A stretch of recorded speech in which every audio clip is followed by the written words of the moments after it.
This is Common Sense Radio. Straightforward and no excuses. All right. Come on now. This is the Steve Gruber Show. Call me crazy. Oh, yeah. What I said was perfectly right and spot on accurate. Boy's got a mouth like a cannon, always shooting it all. Stop. Yeah, stop. I mean, you're way off script. Got it in me. Gonna quit until it all comes out. Hey, boy! Been a long education. Yeah, you know, it's not cynical. It's common sense. Pay attention to me when I'm talking to you. I'm gonna rock the nation. Rock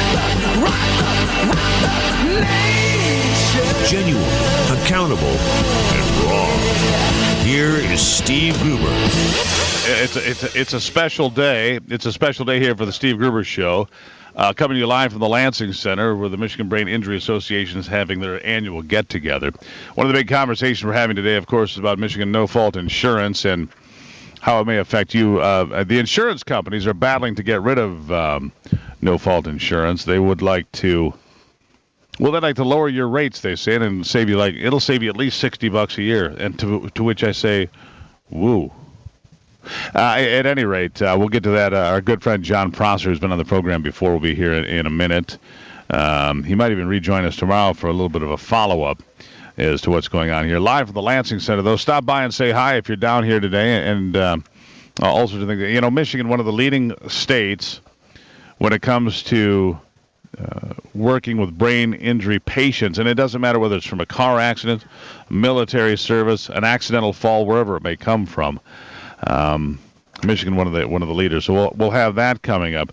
Plus, a little bit later on the program, Congressman Tim Walberg will join us. He's been gone for a couple of weeks. We'll catch up with the congressman as to what has been going on with him and what he thinks of the presidential debates and so forth. And we'll get to that in just a moment. But the other big story here, certainly in Michigan yesterday, and from around the country, 15,000 people turned out for the funeral yesterday for Dennis Rodman. Dennis Rodman was the firefighter out collecting charity for the Muscular Dystrophy Association.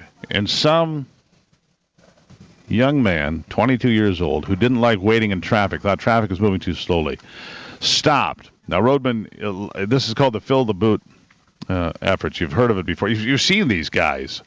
And you've seen firefighters and police officers and all sorts of folks do these benevolent things where they're out collecting money for charity. Well, it was very simple. He's out there collecting. It's called the Fill the Boot. And this guy stops, and he's angry that it's taking so long for him to get through traffic. So his solution was to turn around in his S10 pickup truck and drive over him and kill him. It's the first firefighter in Lansing, Michigan, to die since 1970. Since 1970. Rodman was also a United States Marine who served in Iraq. He was a hero not once but twice. Just recently married his wife. I guess they got married about 2 months ago. His wife expecting their first child. Laid to rest. 15,000 people turned out. Family, friends, firefighters from across the nation and from around the world, to be honest with you. Like I said, 15,000. And you know what? I got a little choked up when I saw 15,000 people turned out. Firefighters from around Michigan, around the country, from Chicago, Indianapolis, Philadelphia, New York City. I mean, let's be honest, this happened on the 10th of September, so September 11th in Lansing the following day was a rough day for the firefighters. Bear in mind, we lost 343 firefighters and first responders in the Twin Towers on September the 11th, 2001. If you didn't know the number, there it is, 343.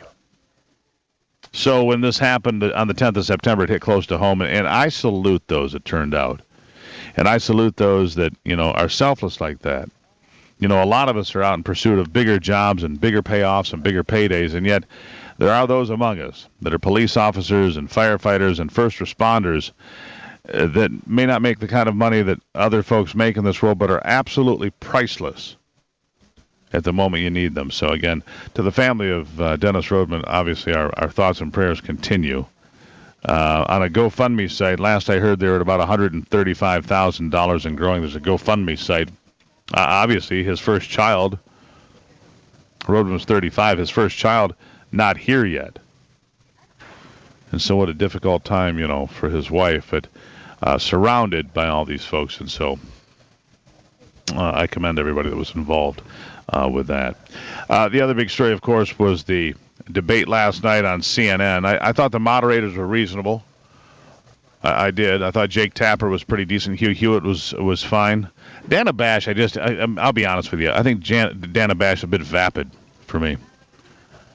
That's a 50-cent word for you for the day. But come on. She's vacuum. She's void. She has that look in her eye like, is there something going on there or not? I mean, it's like she has to ask the party line, and I don't think much of her as a political reporter, so I got that off my chest. But in a word, it was contentious, and sparring took center stage. And I wonder overall if that helps the Republicans. Now, bear in mind, at some point here, we'll be narrowing this field down. And I would guess that, by Halloween, this field is going to have 3 or 4 less folks in it. I think the guy that's the big loser last night, Scott Walker. Carly Fiorina, the big winner. Scott Walker, the big loser overall. Donald Trump, probably status quo. Ben Carson, again, kind of a lackluster performance, I would say. Great ideas and a pragmatist and pretty straight on the facts. But Carly Fiorina's command of the facts, of the stage, and remember, she had to fight tooth and nail just to get in there. She was on the undercard last time, but she had such a performance on the 6th of August that she was able to propel herself onto the main stage, really, and as a result, probably earned herself a lot of good points. Carly Fiorina's name recognition in America on Monday of this week, on Tuesday of this week, and until last night was hovering just below 50%. And people say, well, we need the first woman to be president. Great. I'm ready for Carly. Ready for Hillary, ready for Hillary my ass. I'm ready for Carly. And yes, guys, I can say that on the radio. I got a live studio audience. You can't say that. Sure I can. Sure. It's my show. Yeah. As long as I'm not F-bombing and, doing other inappropriate things, which is, some people in the studio audience have a tendency toward that. I'm not name any names, of course. At any rate. So I think Carly was the big winner. I thought Marco Rubio put on a hell of a performance. Jeb Bush was a little more spunky. Donald Trump held his own, passing out insults and doing as Donald does. But I don't think he bolstered his. I thought it was kind of petty and sophomoric, some of his behavior. Boorish might be a word that comes to mind. And I don't think he's going to help himself. But on the facts, on the policies, on the problems facing America both at home and abroad, I thought the two best spoken people were Marco Rubio, the senator from Florida, who I met here just a couple of weeks ago and had a chance to talk to in person, and Carly Fiorina, who was on the program here on Friday. She spent a half an hour with us, and lucky for us that she did here just last Friday, because I think she may soon find herself heading towards the top of the polls. So we'll see what happens there.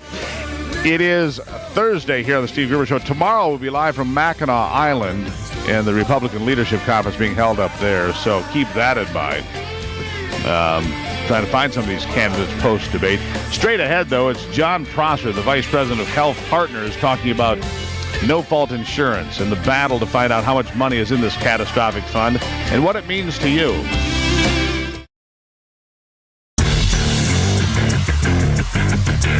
Getting your day started with news from around the state and around the world. Common Sense Radio. This is the Steve Gruber Show. All righty, it's 18 after the hour here on this Thursday. Live from the Lansing Center in downtown Lansing, in the shadow of the state capitol I am. That's because the Brain Injury Association of Michigan is down here having their annual conference. And yeah, it's incredible the facilities that are available in Michigan. We talked last hour with John Cornick from the Eisenhower Center down in Ann Arbor that serves so many people. And talking about it could be a car accident, could be a military, veteran, could be an accidental fall off a ladder at home. These injuries can happen in a variety of ways. But one of my favorite guests over the last few years, John Prosser here, the Vice President of Health Partners. John, welcome back. Thank you very much for having me. So get right up on that. Don't be afraid of it. And so first of all, why is Michigan so, out in the forefront when it comes to having these facilities? I think it was John that Michigan has dozens of facilities to deal with these sorts of injuries. Well, 43 years ago, our legislature was prescient. They looked across the land, and they read the RAND study that said this population of people that are catastrophically injured in auto accidents and suffer brain injuries and spinal cord injuries, they're underserved and they're undercompensated, and we as a state can do better in designing a plan that can accommodate them. Michigan's model, Steve, has been described as the finest model in America for the care, the recovery, and the rehabilitation of catastrophic injuries. We do one little thing very uniquely, and that's to take a piece of our policy and apply it to a catastrophic reinsurance fund. Now, when you say a piece of our policy, you're talking about the fees that I pay as a driver in the state. Yes, sir. A little portion of it every time I register my car, I believe, right, is set aside. Well, it's not at the registration time, but when you send your premium to your insurance carrier. Okay, fair enough. All right. Yeah. And so they put that into the fund, which presently has somewhere north of $18 billion. We don't have the numbers yet, but we believe we're going to get those by the fall here. I mean, technically, the insurance companies are supposed to post those year ending June 30th. But we have this unique model which focuses on providing everything that anyone would need if they were catastrophically injured so that they don't go bankrupt due to medical bills, so that they're not cost shifted onto Medicaid where they'd suffer from neglect and die prematurely because there's no resources. And the fact of the matter is, because we do this way, all of our citizens that are injured get lifetime benefits, and we have tens of thousands of jobs that are related directly to this care, recovery, and rehabilitation. Now, what was mentioned earlier is that Michigan is unique in all the country. We have 150 or so CARF accredited rehabilitation programs. So what does that mean? CARF is the accreditation body that says you're top of the food chain. This is really a marvelous program like Eisenhower Center has. If you have a closed head injury, a massive traumatic injury, we have 150 places that are 5-star. That have rehabilitation programs. Now, we have 10 million residents here in Michigan, Steve, and contrast that with California that has 40 million residents. They only have 3 CARF accredited facilities because there is no payer source. So what I'm saying is on the converse, Harvard's done the study repetitively. The number one reason for bankruptcy in America is medical bills. We know that been that way for years. Bingo. And the constellation of catastrophic injuries are the highest medical bills. So those people in every other state that don't have the Michigan model go bankrupt, fall to Medicaid, suffer from neglect, and die prematurely while that reality is breaking the bank of the state budget. Now, the insurance companies, conversely, say that, if they change the way the system is done, they'll save drivers, you and me and everybody else that drives in Michigan. They'll save us money, and it's a better way to go. I mean, well, maybe, but I don't believe that. I think, they make promises, but it's never in writing. And at the end of the day, we need to evaluate what is the value of our risk management insurance policy. If your value doesn't give you lifetime benefits, then it doesn't matter how much money you save. I had a guy call in. I was on a national radio show talking as the president of the Neurotrauma Association, which seeks to get other legislatures to adopt the Michigan model. And he said, look, I pay $800 in Texas. I said, well, what do you get for your $800? He said, well, I don't know. What do you mean? I said, well, what specifically are your benefits? And he said, well, I don't know. I said, I do know, sir. You have a tort state there. You get 0. You get to go and find a lawyer to file suit against the at-fault party. And years later. Well, there you go. Exactly. Years later, delay. The attorney gets their money through the whole process. And what about you or your child who's laying somewhere? If it's you and somebody you love, you need aggressive, persistent therapies immediately. That's or right. You're never going to get back to some quality of life. Right. We're on the line here with, actually sitting right here live with John Prosser, the Vice President of Health Partners Incorporated, talking about the pros and cons. Now, the big news here, the big takeaway is that the Michigan Supreme Court has agreed to hear a lawsuit filed to find out exactly how much money is in the catastrophic care fund, how it's being used, and why shouldn't that be out in the open anyway? I mean, if I'm the driver in Michigan and I've been contributing my entire driving career, which I have since I was 15 years old for insurance, why shouldn't we know what's in there? Well, that's a great point. And aside from what the reality that you just described, which is coming up in October, this hearing will take place somewhere around October 13th through the 15th. There is also a new transparency bill for the MCCA, and that's House Bill 4752. We presently have 53 votes. We need 56 to pass it out of the House. Almost there. Which would make it instantly transparent. But we don't just want to know about how much money we have in the fund. We want to know what are the rate calculation formulas that are used to determine the assessment. And it's our assertion assertion those have been inflated. Now, if no-fault insurance has changed in Michigan, that $18 billion or whatever's in that fund over time would revert back to the insurance companies. If you read the plan of operation, it says they can refund themselves, the members, any of the excess. Many people argue that you need maybe $10 billion to do this. So that means the big three that write 70% of the book in Michigan could recoup that other $10 billion. That's staggering money. So we're saying, nope, don't let them touch that. Keep it sacred. Give us all the data. And if you care about this as a citizen, contact your legislator and demand transparency on the details. Because you have to know. Now, if somebody wants to know, John, we've only got about 30 seconds left here. If somebody wanted to know about this conversation, get more about the information you've just discussed here, compare and contrast and make the right decision for themselves, because this battle, I mean, you got the insurance companies on one side, health partners and others on the other side, arguing this point. And if someone wants to say, hey, I want to know, decide, where can they go on your end? Well, they can go to cpan.us. That's the Coalition Protecting Auto No Fault, cpan.us, to get the updates on all the present legislation. And if you want to know about the history of the law and why it's beautiful and the comprehensiveness of it, please visit neurotraumaassociation.com. All right, John Prosser, always a pleasure, my friend.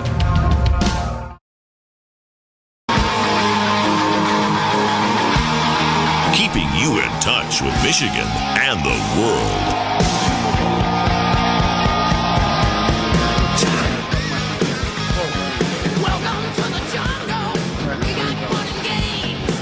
It's Thursday on the Steve Gruber Show. Welcome back to it. Live from the Lansing Center on a special program. We'll be live on the road again tomorrow as well.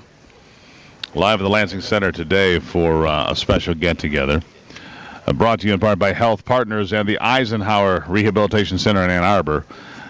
Tomorrow, of course, we'll be on Mackinac Island for the Republican Leadership Conference. Don't miss that. By the way, Shepler's is our transportation of choice when it comes to getting from the mainland to the island. Shepler's Ferry. By the way, they got Margie, the new boat. The new boat built at the Moran Iron Works right here in Michigan. So it's Michigan built to be used in Michigan for Michigan people by Michigan people. It's a pretty cool story, and it's a great new boat. Now, back to the debate last night. And the conversation we had. It was brought up finally. That, we spent all this time talking about Iran and all the things going on there. But at the end of the day, North Korea is in the process of getting intercontinental ballistic missiles.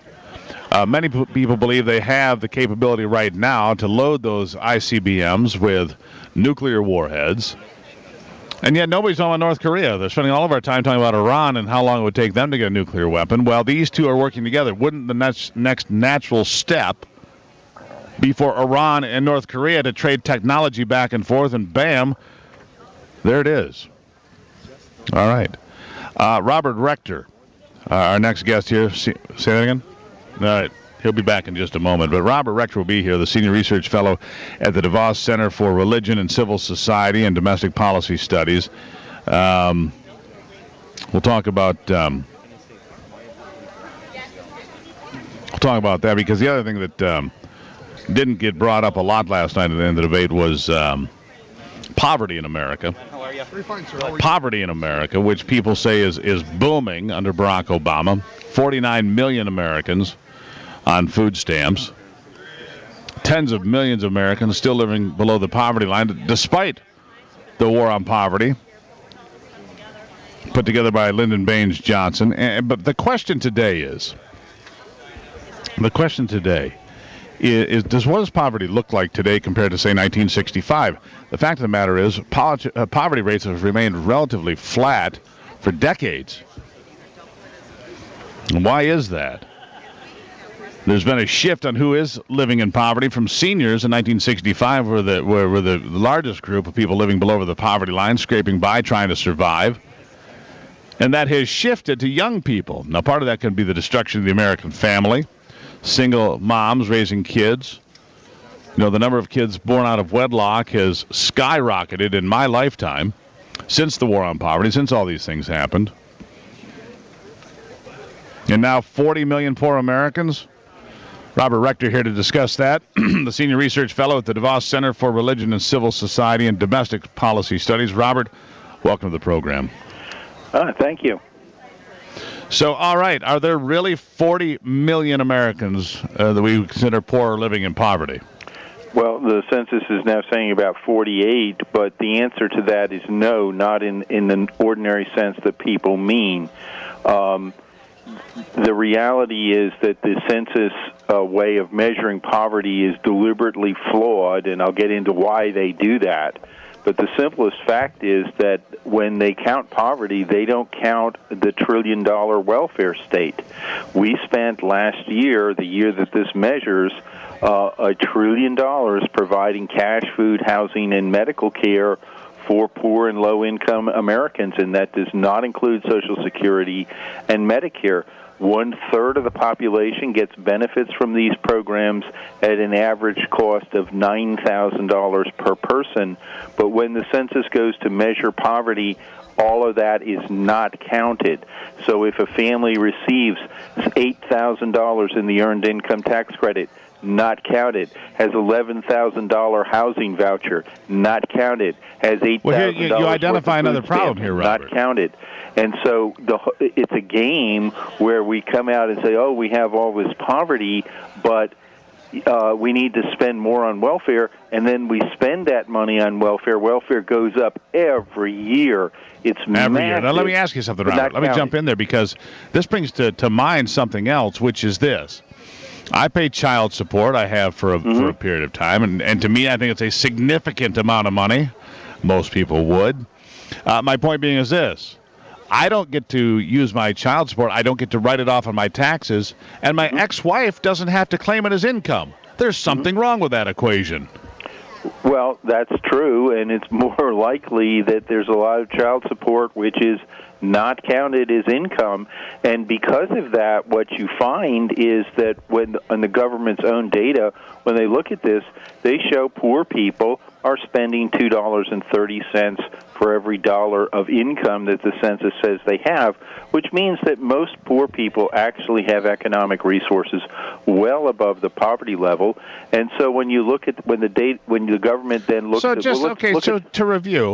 to review, if you're under the poverty level, but you're getting earned income tax credit, you're getting child support, you're getting food stamps or the whatever program that you're getting, none of that counts against your qualification as being a poor person. That's not an accident. They know exactly why they're doing that, because they want to have a large poverty number. Now, right now, this large poverty number is embarrassing Obama, so the left isn't talking about it very much, but it's designed that way to deliberately overstate poverty. We're the only nation on planet Earth that deliberately exaggerates and claims that we have many more poor people than we actually do. And when you look at what does it mean to be poor in the United States? Well, according to the government's own data, the typical family that they're identifying as poor has a car, has air conditioning, has cable or satellite TV. Half of them have a computer. 40% of them have internet. 40% of them have widescreen TVs. When the U.S. Department of Agriculture asks poor parents, were your children hungry for even one day in the previous year? 96% say, no, our children were not hungry for even one day. Same data what about shows cell phones? Are those really in there too? No Are we paying for difference in that? diet quality between the poor and moderate income families. And see, that's outrageous to most of us. Were you able to get health care? Whatever you needed it, almost all of them say yes. So the living and that is standards just of the outrageous poor to most are of very us. high, much higher than the impression you get by listening to the mainstream media. Yeah, we go to work every day, most of us. The people I know, you're around hardworking people that go to work, and a lot of us, myself included, have more than one job. Right. That might have to do with attention issues, but the point is that I work a lot, right. And so they've got cars and air conditioning, cable TV, computers, big screen TVs, cell phones. Poverty ain't what it used to be. Not at all. The average poor American is in a perfectly good house. Close to half of them actually own their own homes, which is typically a 3-bedroom house with 1.5 baths. The average poor American has more living space per person than the average Frenchman or the average German or the average Englishman. Not a poor Englishman, but the average Englishman It's not poverty at all. And when you ask people, look, if people live like this, they have all these things, do you consider them poor? Almost everybody says no. It doesn't mean that they're living in the life of luxury. They are struggling to make ends meet in many cases, but they're struggling to pay the cable TV bill, the internet bill, the air conditioning bill, and put food on the table. So it's a different measure. Thank you, Robert. Robert, I got to run. Senior Research Fellow at the DeVos Center for Religion and Civil Society.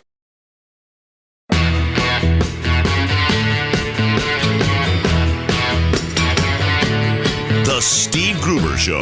American values with Midwestern common sense. Welcome back to the program. It's Thursday. Live from the Lansing Center, downtown Lansing, the Brain Injury Association of Michigan, a special conference down here. And Michigan, as you've already heard, more facilities pretty much than any place around. They have more facilities if you have a traumatic brain injury or need a rehab.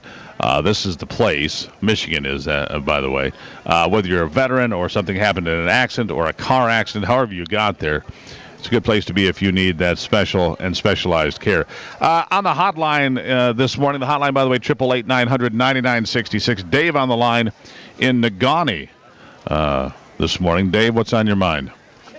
Well, just to piggyback on this commentary about the poverty, it's amazing that the people who show up at the food bank to get food for their kids and sign up for the low income for lunch always seem to have cigarettes.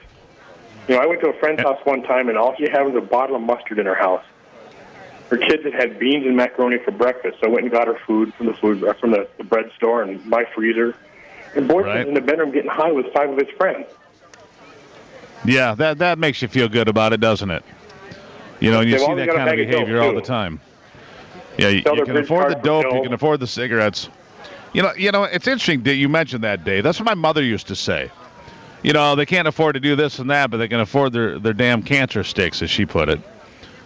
Well, they sell their bridge card for pills now, too. Or sell their pills for cigarettes. Right, and the other thing about the bridge card, if I'm not mistaken, you still get cash for that now, right? Like $600 a month in cash money. Well, come on. You know, in California, when they did a study about that, and watched 3 guys change their cards with each other and give each other their PIN numbers. I watched the family dump pop down the drain to get the deposits. To get the deposits off the bottles. It's just. Yeah. Dave, it is an upsetting situation that needs to be corrected. You know, do we need to take care of people that need it? Yes. But if people are dumping pop down the drain to get 10 cents, I wonder about their needs. Dave, thank you so much for checking in. The hotline number here, 888-900-9966. You can share your thoughts. Common sense encouraged. Tomorrow we'll be on Mackinac Island talking with the candidates, so you'll want to chime in on that Free-for-All Friday event. And now back to what we were talking about here a moment ago as I set the stage for all the conversation last night at the debate about Iran and nuclear capability and building up the U.S. military and the 6th Fleet that Carly was talking about that needs to be rebuilt. But what doesn't seem to get discussed nearly enough, in my estimation, is North Korea. North Korea apparently has the capability now, and they are an ally with Iran, part of the axis of evil that George W. Bush put out there. And nobody talks about it. Van Hipp, former Deputy Assistant Secretary of the U.S. Army and Principal Deputy General Counsel to the U.S. Navy. So he can walk on ground and get in the water. Van Hipp, welcome back to the program. Steve, great to be with you. Thanks for having me. You know, and again, last night, I thought Carly Fiorina had a hell of a performance last night talking about the military. And I thought she was on point about the 6th Fleet and other things. But, you know, again, where is North Korea in this conversation? You're right, and I know Carly. Let me tell you, she's one of the toughest people I've ever known in my life, and she's right. We've got more admirals today than we've got ships in the Navy. That's the problem. But North Korea, I've talked about this for a long time, talked about it in my book, The New Terrorism, How to Fight It and Defeat It. And actually, I revealed in 2012 that that the Iranians were on the ground in North Korea helping them with their nuclear test and missile test. Kim Jong-un is more unstable than his father and his grandfather. And they have a very real nuclear capability. And that's saying something. Oh, it is. Not only does he have a bad hairdo, he's got some severe mental health challenges. But let me tell you, He's had 5 nuclear tests. We know at least 5 nuclear tests they've done. He's now announced a new facility. It's actually an existing facility that's now operational. And then he has a missile called the Type-A-Dong missile. And over the years, if you've noticed, Steve, every 6 months this guy's firing a missile. He's firing a missile. He's trying to extend that range so it can reach the United States, and he's getting... Now, Van, hold on here. He may not need to do that, because here, let me just connect the dots as I'm connecting the dots while I'm listening to you. Iran is already working on an ICBM that is effective in its range and distance. Yep. North Korea already has the warhead potentially to go onto the ICBM created by Iran. Iran is going to be able to move forward with ICBMs here in a short period of time based on this a treaty that Barack Obama put together.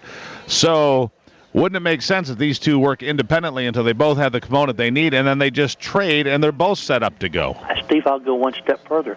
The Iranian missile is known as the Shahab missile. We take it apart, and guess what we find? The Type-A-Dong American missile equipment? from North Korea. Surprise, surprise. Oh, It's the I was same- going to say American equipment, but It's the same missile. They've been in bed since the 1980s working on joint missile development and joint nuclear programs. And now we look at the Russians, who have an armed division, apparently, that they have positioned in Syria. It won't be very long. You know, I think Marco Rubio was right in the debate last night. He said it won't be very long until you hear about the Russians flying combat missions out of Syria. Well, if the Russians are setting up a base in Syria, and they have an armed division there already, and Marco Rubio probably onto something as far as combat missions for the Russian Air Force coming out of Syria, you put Syria together with Iran and North Korea, and this is not a good combination. No, and let me tell you, don't forget, the Russians have had an operating naval base in Syria for many years. They're at Tartus, Syria. But and for Putin, this is all about protecting his investment. He's made a fortune off Assad, and the Soviets made a fortune off his dad. But I've said it before, whoever we elect as our commander-in-chief come January 2017 will face the most complex national security and foreign policy situation a U.S. president has ever faced. Yeah, and, you know, they're right about that. So right now, kind of an aside here, Van, who do you think is most qualified of the people that were on stage last night to be commander-in-chief in your estimation? Or you can give me a couple, but who do you think is the person that you would be? The question was asked last night, would you want Donald Trump's finger on the button? But I'll go beyond that. Who do you think you would be most comfortable with? I think we're going to get a better idea then, and let me tell you why. We announced it yesterday. Wofford College and the South Carolina Republican Party will host the Commander-in-Chief Presidential Forum. It will be the first presidential forum exclusively devoted to who is best prepared to be Commander-in-Chief on day one to keep us safe. Van Hipp, always a pleasure. Thank you, sir. Thank you.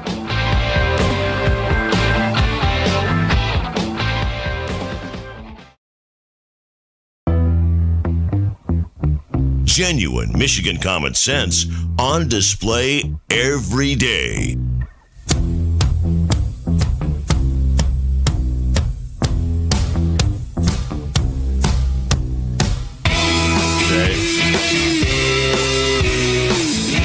Thursday on the Steve Gruber Show, brought to you in part by Consumers Mutual Insurance, consumersmutual.org. It's a different kind of insurance company.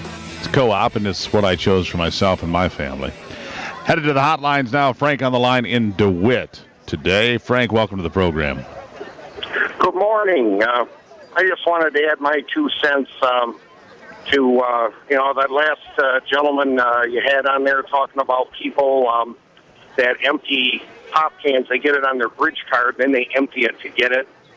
And the gentleman that said about how the United States exaggerates its poverty numbers. And we all know, everybody out there knows, that we exaggerate our poverty to benefit the Democratic Party. To try Agreed. to get, they buy votes with the people's money. The people Agreed. that are pouring the pop down the drain and turning them in and getting them on the bridge cards, 99.9% of them are Democrats.